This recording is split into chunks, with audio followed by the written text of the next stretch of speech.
under mass bombardment. Just to give you the latest update of the mass bombardment, just half an hour ago, as the Civil Defense Department in Rafah has been targeted and destroyed, making it harder for an already difficult process of rescue.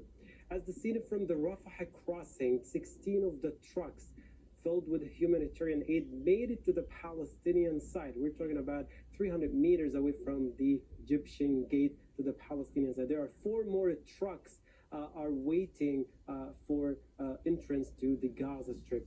Well, I spoke with a privately owned gas stations managers who expressed frustration due to the lack of a fuel in these trucks. They said medical supplies are necessary, food supplies are necessary, but the fuel is the lifeline of Gaza hospitals now, and we need it more than ever. They're hoping for, as everybody else here, for a permanent humanitarian corridor to be open 24 hours, 7 days a week, just to combat the level of damage and the level of suffering across the Gaza Strip.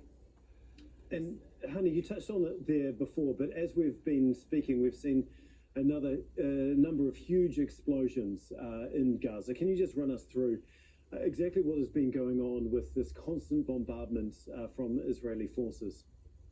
Mm-hmm.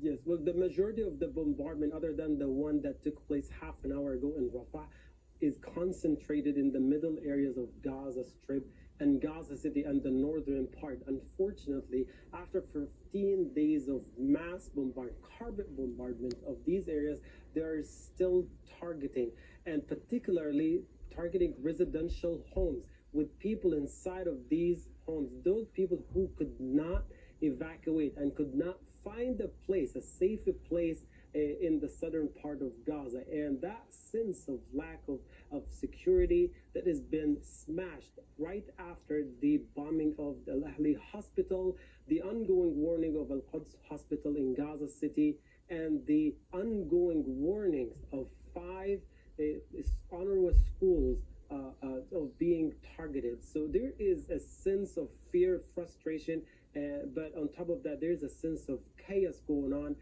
People are actually running. They don't know where to go, where to protect themselves and their children. Okay, thank you so much, Hani. We do appreciate it. That is Hani Abu Ashiba, who is at the Rafah crossing on the Gaza side of the border.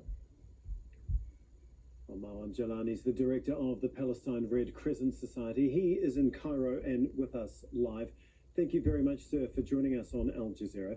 First of all, I understand that the Red Crescent has been heavily involved in getting the aid across the border finally.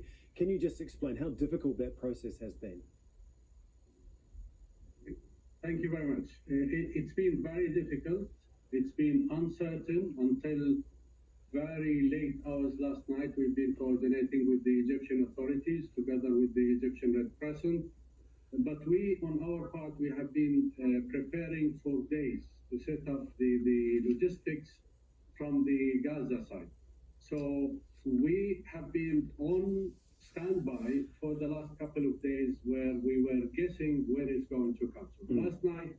Late last night, we have been discussing really micro details with the Egyptian authorities of how to do that, how to do the back-to-back and mobilize our volunteers together with the support of UNRWA. And I think we managed to do that. Our volunteers and staff were ready.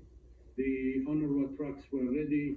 And I think the operation went relatively well in terms of receiving this first hope of getting in some aid. But as you have said in your report and many commentators, this is minuscule. This is just a drop in the ocean of the needs of the Gaza people.